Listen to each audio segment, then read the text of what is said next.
Hello guys, in this tutorial you will learn how you can undock panels in your overview on Adobe Bridge, for example, in 2026. So let us guide you through this. So head over to Adobe Bridge and log into your Adobe account, and no matter which of these tabs here at the top you use to organize your files and folders via Adobe Bridge, like for example the main folders tab or metadata or workflow, you will see these panels here.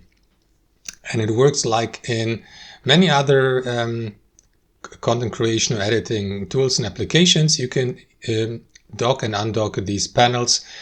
Here, for instance, that's a panel, that one. So if you left click into it, you will see that box highlighting the selected panel.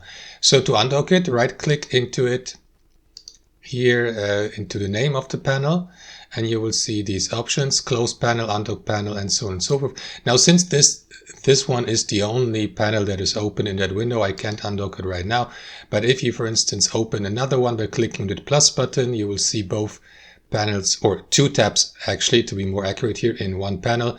You'll be given the opportunity to right click into the second one, and then the undock panel feature will be enabled so that you may remove it from that list here, and it will become a separate window you can use or move here on your display, guys.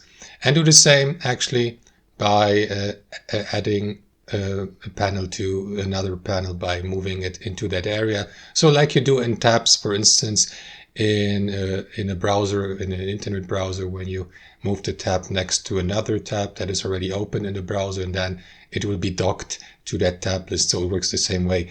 Thanks for watching, and I'll see you next time.